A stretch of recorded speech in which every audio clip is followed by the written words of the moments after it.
canal da Associação Espírita Chico Xavier de Passo Fundo. Agradecemos por podermos estar mais uma vez todos nós juntos para refletirmos sobre um tema dos muitos ensinamentos de Jesus quando por aqui esteve. Pedimos a Deus, a Jesus, aos espíritos mais iluminados que possam amparar a todos nós, trazendo as bênçãos que todos nós somos necessitados e merecedores. Que nesses breves momentos que juntos iremos passar, possamos refletir profundamente nesses ensinamentos que Jesus deixou para todos nós. Assim, convido a todos para refletirmos sobre o ensinamento que Jesus deixou para nós, que está relatado lá no Evangelho de Mateus, capítulo 5, versículos 27 e 28. Pecado por pensamento, adultério. No Evangelho segundo o Espiritismo, nós vamos achar no capítulo 8, itens 5 a 7, mas também no capítulo 10, itens 11 e 12. E começamos perguntando o que é pecado e o que é adultério. Mas vamos então ao texto relatado por Mateus.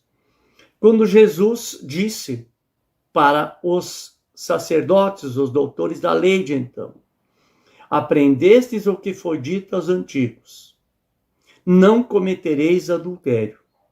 Eu, porém, vos digo que aquele que houver olhado uma mulher com mau desejo para com ela, já em seu coração cometeu adultério com ela. Uma fala de Jesus onde ele se reporta ao adultério da carne, ou o adultério conjugal. E com toda certeza, Jesus condena o adultério da carne. Condena qualquer adultério, mas aqui ele está condenando o adultério da carne. Mas já no Evangelho segundo o Espiritismo, capítulo 10, item 12, como reportei há pouco, nós vamos ver Jesus perdoando. E onde que está relatado isso? Qual é a passagem? Quando foi apresentada a Jesus, naquela manhã de sábado, que ele estava com seus apóstolos na praça, e lá chegam os doutores da lei, os sacerdotes, aos empurrões com uma mulher que havia sido pega em adultério. E dizem a Jesus: mestre, esta mulher foi pega em adultério. E a lei de Moisés manda que seja lapidada, ou seja apedrejada até a morte. Que dizes tu? E diz os evangelistas que neste momento Jesus abaixou-se e com o dedo pôs-se a escrever na areia do chão. E esta é a única vez que os evangelistas relatam Jesus escrevendo. Mas dizem os grandes estudiosos dos ensinos de Jesus que Jesus olhava para aqueles que ali estavam e com o dedo na areia ele escrevia os pecados daquele. E assim ele fez com principalmente os mais velhos. E os sacerdotes, pressionando Jesus, perguntaram: que dizes tu? Ela foi pega em adultério. Que dizes tu? E aí Jesus levanta-se e, olhando no olho de todos eles, olhando de um por um no olho, ele fala: aquele dentre vós que estiver sem pecado, apontando aqueles que estavam anotados ali no chão, atire-lhe a primeira pedra. E então, dizem os evangelistas, que todos se retiraram, começando pelos mais velhos. E a gente já vai ver o porquê começando pelos mais velhos. Possivelmente. Não podemos afirmar, mas possivelmente. E aí, Jesus, que estava normalmente, que novamente havia se agachado, levanta-se, olha para a mulher e pergunta: onde estão aqueles que te acusavam? Ninguém te condenou? Ao que ela respondeu cabisbaixa: não, Senhor. E aí Jesus diz para ela o quê? Também eu não te condenarei.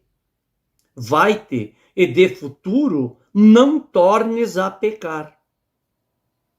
Jesus não disse que ela estava certa em cometendo o adultério, em levar uma vida na prostituição. Mas diz a ela: vai-te e de futuro não tornes a pecar. Consiga outra forma de te alimentar, de te vestir e ter onde dormir. Consiga outra forma de viver. Deixe de ser uma adúltera. Mas por que Jesus disse isso a ela? Jesus era um profundo conhecedor da mente humana. E dizem os grandes estudiosos que Jesus sabia quantas lágrimas esta mulher havia vertido devido à vida que levava e por que ela havia caído naquela vida. Mas também Jesus sabia quantas lágrimas esta mulher havia secado daqueles que a estavam condenando. E aí Jesus sabia quantos daqueles já haviam tido momentos de intimidade com aquela mulher.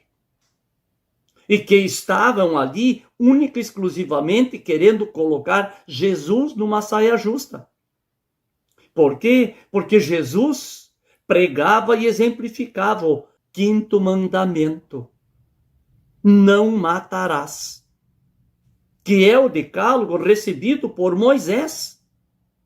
Lá no 5º mandamento, não matarás. Mas os doutores da lei, para tentar pegá-lo numa saia justa, queriam que ele dissesse: não, está na lei, apedrejem-na, para depois poderem dizer que ele era falso, que ele dizia uma coisa para alguns e para outros dizia outra. Por quê? Porque Jesus sabia quais eram os propósitos deles.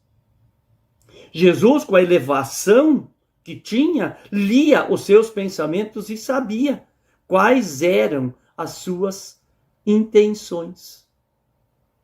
E por que então? Por isso que os mais velhos foram os primeiros a sair. Porque a maior parte deles, possivelmente, tivesse estado com ela por muitas vezes. Ou sabiam que muitos daqueles que ali estavam tinham estado em intimidades com ela. Que venha a ser pecado, segundo a doutrina espírita.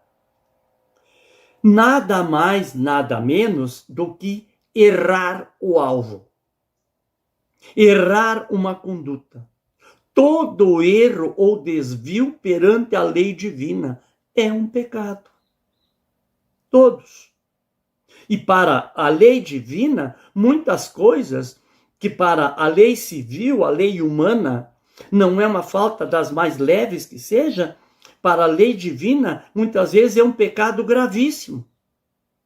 Não basta não fazermos o mal para não pecarmos. Não basta nós simplesmente, segundo a lei, nossa lei humana, não fazermos o mal. Por quê? Porque todo mal acontecido a outra pessoa, todo erro gráfico, todo erro que uma outra pessoa cometer, por nós não termos feito o bem para ela, este mal que ela cometeu também está na nossa conta. Ou seja, para não pecarmos, não basta não fazermos o mal. Faz-se necessário fazermos o bem. Por quê? Porque fora da caridade não há salvação. A doutrina espírita jamais disse que fora da doutrina espírita não há salvação. Fora da caridade, aí sim, quem não for caridoso não vai ter vida feliz, salvação. Aquilo que muitas vezes a gente aprendeu que não vai para o céu, o que vem a ser o céu, segundo os ensinamentos de Jesus? é a felicidade, é termos paz de espírito, é nós sabermos que cumprimos tudo aquilo que Jesus deixou ensinado para nós. Quando nos afastamos da lei de Deus, nós sempre temos 2 pontos a encarar. E nos afastar da lei de Deus é cometermos pecados. E quais são esses 2 pontos? O primeiro deles é a lei de causa e efeito. Porque nós sabemos que tudo aquilo que nós fazemos de mal para um outro, de uma ou de outra forma, vai vir para nós também. Isso é uma lei não apenas divina, é uma lei humana também, é uma lei física, química. Tudo aquilo que a gente fizer de mal termina retornando para nós de uma ou de outra forma. É bem simples, é pegarmos uma bolinha e jogarmos contra uma parede. Ela vai voltar para nós com a mesma intensidade que ela foi. Com o tempo, no ir e vir, essa bolinha vai perdendo a intensidade. Os nossos erros também. Com o tempo, vão perdendo a intensidade. Por quê? Porque nós vamos nos melhorando, vamos evoluindo. O segundo ponto que temos a encarar é a infelicidade. E a infelicidade está lá no Livro dos Espíritos, na questão 920 a 922. Na 920, Kardec pergunta aos espíritos superiores se é possível termos uma felicidade completa aqui na Terra. E os mais elevados respondem a Kardec o quê? A Terra é um mundo de provas e expiações. Como que vamos ter uma felicidade completa em um mundo assim? Mas que nós podemos ter uma felicidade relativa. E para termos essa felicidade relativa, precisamos o quê? Fazermos aquilo que Jesus nos ensinou. E na questão 922, quando Kardec pergunta para eles o que é necessário para sermos felizes aqui na Terra, e os espíritos elevados respondem o quê? Para o corpo físico, para o material, é termos o básico necessário para vivermos. E com certeza, tem gente que vai pensar, não, mas o básico para aquela pessoa que está na miserabilidade é o mesmo que para aquele que é um super rico. Para viver, o básico é o mesmo. Termos onde nos abrigarmos das intempéries e termos alimentação, vestuário, um meio de nos locomovermos, termos saúde. Isso é o necessário para o material. E para o espírito, que é o principal para nós, o que é que os espíritos disseram? Termos a consciência tranquila e a fé no futuro. E a consciência tranquila é quando? Quando a gente fez para o outro tudo aquilo que gostaríamos que ele fizesse para nós mesmos. E a fé no futuro, quando a gente lembra que quando terminarmos esta reencarnação, junto conosco só vai os nossos pensamentos, palavras e atitudes. Nada de bem material. E que nós vamos, nesse estágio, na vida desencarnada, nos prepararmos para uma nova vinda para um corpo físico. Isso é a fé no futuro. É um princípio da lei universal, a lei de causa e efeito. Toda ação gera uma reação ou um efeito correspondente e que vai reger não apenas o nosso universo físico, o universo moral. Então, a lei de causa e efeito, dentro da doutrina espírita, não é apenas e tão somente para o material ou tão somente para o espiritual. Engloba os dois. Pensemos seriamente nisso. Na lei de causa e efeito, nós temos o livre-arbítrio, ou seja, a responsabilidade. E isso leva também à justiça divina. Ou seja, tudo aquilo que nós plantamos, fatalmente vamos colher. Fatalmente nós iremos colher. Então, se quisermos ter uma consciência tranquila, para podermos ter fé no futuro, que esse futuro será melhor para todos nós, plantemos as sementes do bem, as sementes do amor. Mas, lá no início, perguntei o que é pecado e o que é adultério. Pecado, resumimos até aqui o que vem a ser pecado. Mas o que vem a ser adultério? No texto inicial de Mateus, Jesus se refere ao adultério conjugal. Mas também lembremos que Mateus, lá no seu Evangelho, capítulo 17, versículo 17, que no Evangelho de Marcos, no capítulo 9, versículo 19, no Evangelho de Lucas, capítulo 9, versículo 41, Jesus vai referir-se aos seus apóstolos, aos seus discípulos, dizendo: raça incrédula e perversa, adúltera e pecadora. E quando que Jesus disse isso para eles? Quando aquele senhor, aquele homem, pai de um filho, que ele dizia ser lunático, e que a gente sabe que era um obsidiado, que caía no fogo algumas vezes, outras vezes caía na água, e o pai, preocupadíssimo com a saúde física do filho, apresentou-o aos apóstolos de Jesus para que eles o curassem, e os apóstolos não conseguiram. E aí ele pediu a Jesus, o pai pediu a Jesus, e Jesus conversou com o espírito que estava obsidiando aquele garoto, aquele menino, e conseguiu, e disse para ele que deixasse aquele menino seguir a sua vida. E este espírito foi. Naquele mesmo dia, os apóstolos perguntam a Jesus como é que eles não haviam conseguido livrar aquele garoto, aquele menino, do obsessor. E aí que Jesus disse para eles: raça incrédula e perversa, adúltera e pecadora. E nós já vamos ver o porquê que Jesus disse isso para os seus apóstolos. Vamos antes ver que adultério, na fala de Jesus, vai ao encontro do pecado, que é desde pensamentos vis, torpes e por aí afora, visando tirar proveito de alguém ou de algumas situações e traições. Mas tem um pouco mais no que vem a ser adultério. E aqui nós vamos primeiro ver que adulterar também é a falsificação de qualquer produto, qualquer notícia.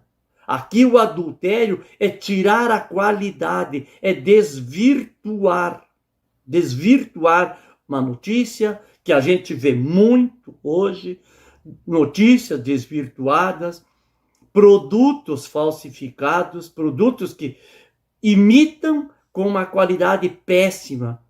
O comprador, a pessoa vai lá e compra, e quando menos espera, mal e parcamente começa a funcionar e se foi. E aí, faz o quê? Sofre. Por quê? Porque gastou e não vai ter o produto. Isso é um dos adultérios que também existe hoje. Mas quando Jesus diz: eu, porém, vos digo que aquele que houver olhado uma mulher com mau desejo para com ela, já em seu coração cometeu adultério com ela. Por que Jesus faz esta fala? Que está lá no início da nossa fala. Porque ele já cometeu um adultério com ela. Porque para os judeus, o pensamento, o desejo, o pensamento, o espírito, a sede do espírito era no coração. A sede da alma era no coração. Então, por isso que ele diz: em seu coração já cometeu adultério com ela. Ah, mas Jesus não sabia então que a sede da alma não é no coração? Nunca nos esqueçamos que Jesus era judeu, estava falando para judeus. E que o que hoje os grandes cientistas sabem, Jesus já sabia exponencialmente mais naquela época. Porque Jesus é um Cristo planetário. Tem todo o conhecimento, mas ele falava para pessoas que, se ele fosse se referir com linguajar, com uma fala como para nós, nos nossos tempos, não entenderiam nada. Então ele tinha que falar da forma que eles entendiam. E o pensamento que Jesus fala, porque o pensamento nosso plasma na dimensão espiritual todos os nossos pensamentos. Se nós estamos com pensamentos elevados na dimensão espiritual, plasmam as boas emanações do nosso pensamento elevadas. Agora, se o nosso pensamento é um pensamento baixo, um pensamento vil, um pensamento torpe, um pensamento como esse que estava pensando em ter uma intimidade com aquela mulher, na dimensão espiritual, plasma-se isso. E os espíritos enxergam isso. Por isso que o nosso pensamento precisa ser vigiado, como Jesus nos disse.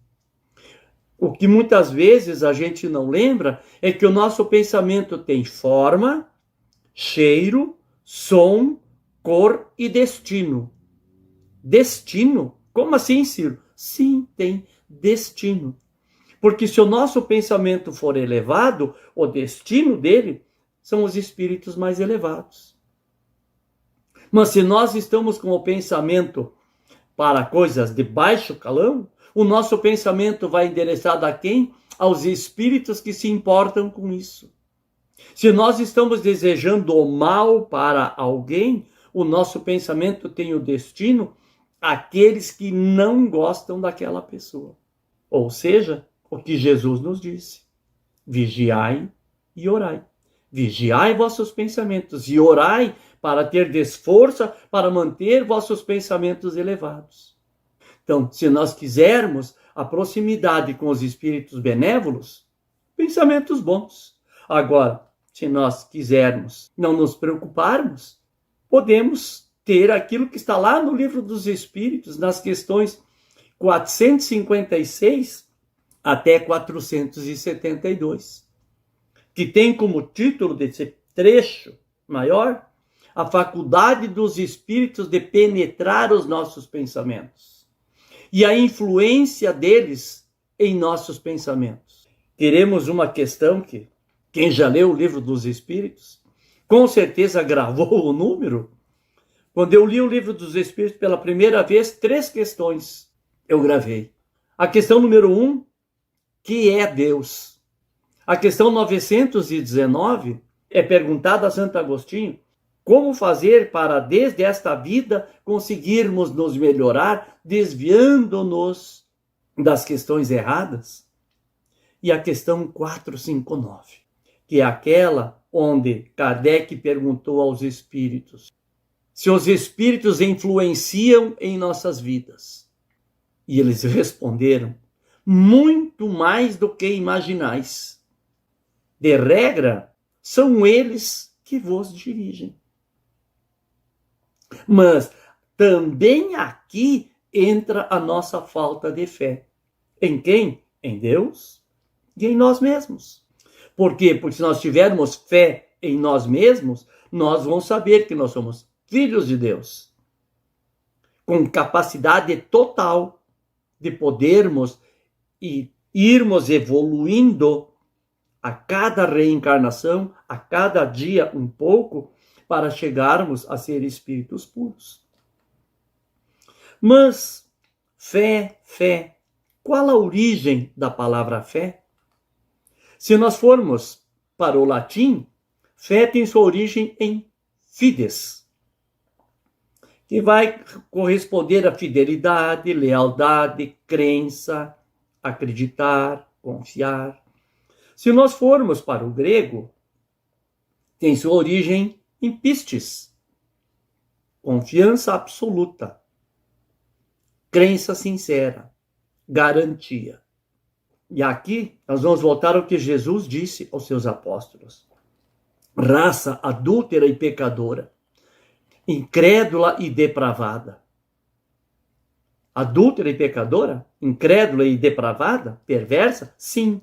Por quê? Porque eles não tiveram em si a confiança de acreditar neles. Eles não tiveram, não sentiram em si a garantia daquilo que Jesus havia ensinado para eles. Não tiveram confiança absoluta. Não tiveram lealdade.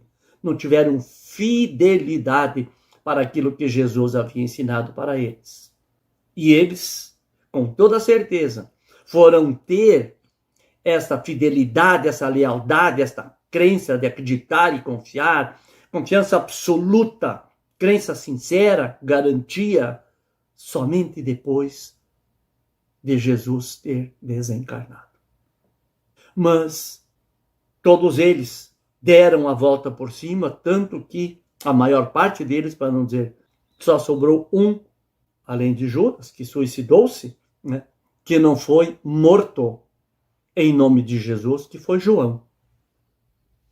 Os demais todos tiveram a certeza, a confiança, a fidelidade, a lealdade, a crença, né, de que Jesus era o caminho, a verdade e a vida.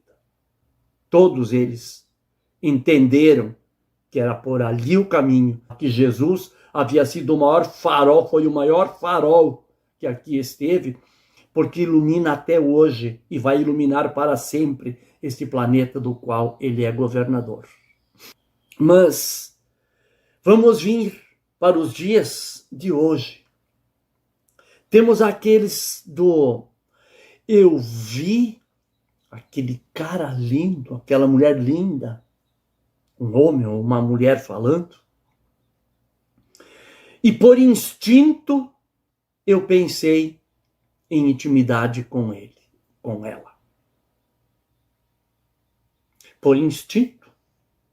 Vamos para o Evangelho segundo o Espiritismo, capítulo 11, item 8.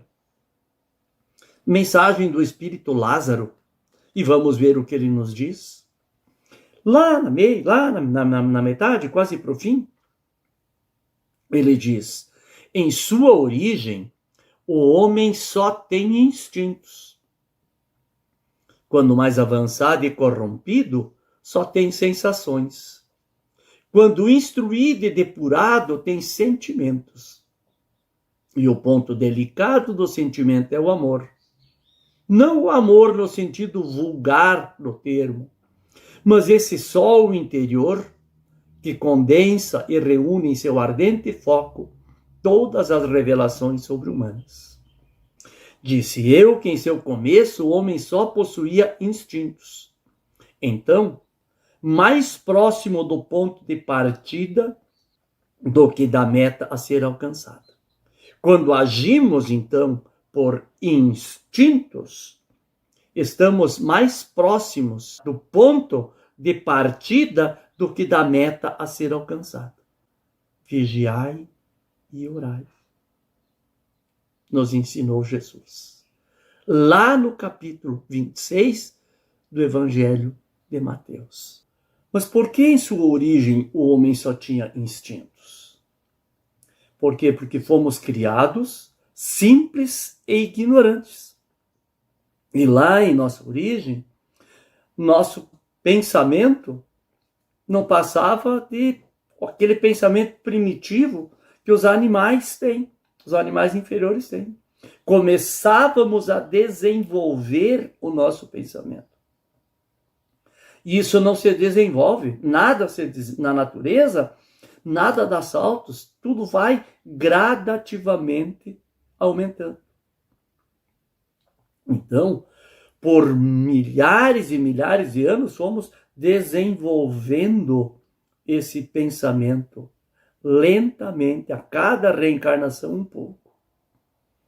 Depois, já passado muitos milhares de anos, começamos a nos corromper o pensamento. Por quê? Devido às sensações. Fomos adquirindo as sensações. Mas, como tudo evolui, e nós estamos aqui para, em cada reencarnação, evoluirmos um pouco, nós chegamos ao ponto em que começamos a nos instruir e irmos nos depurando. Hoje estamos depurados? Não. Mas estamos nos depurando. Já estamos começando a entender o que vem a ser sentimentos. O que vem a ser amor. Amor, o sol interior, como Lázaro nos diz. Não este amor que nós sentimos, esse amor que ainda é um sentimento de posse. O meu marido, a minha mulher, os meus filhos. Não. Amor, aquele sentimento que Jesus tem por nós, está longe para nós, ainda está longe.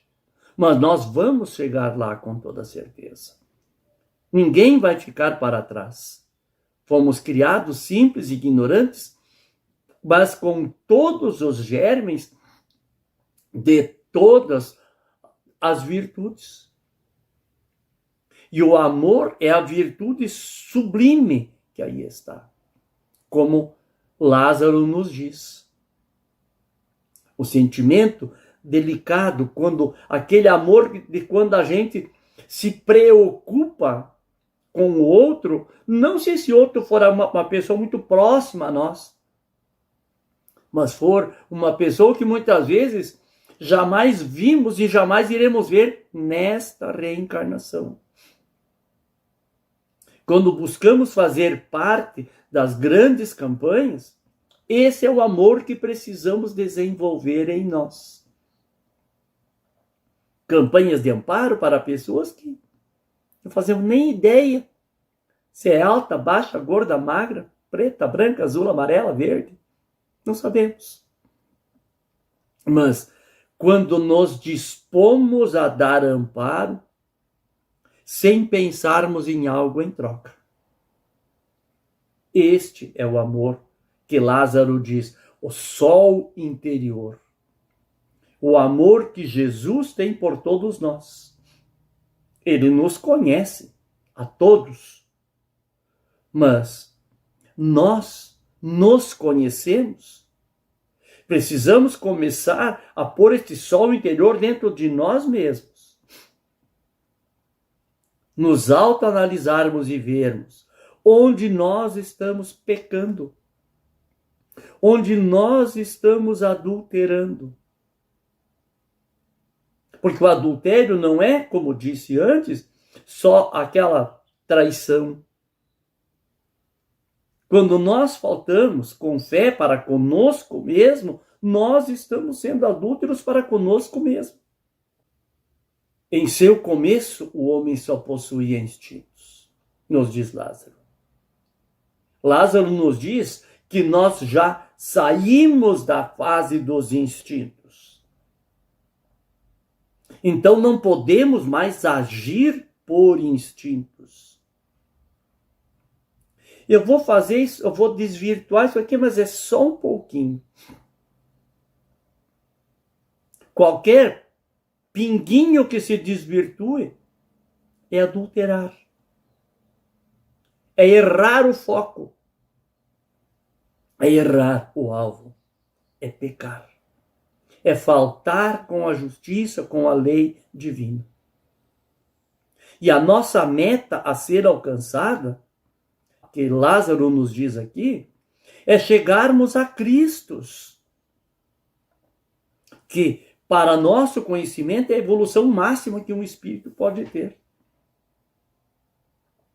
É a perfeição relativa.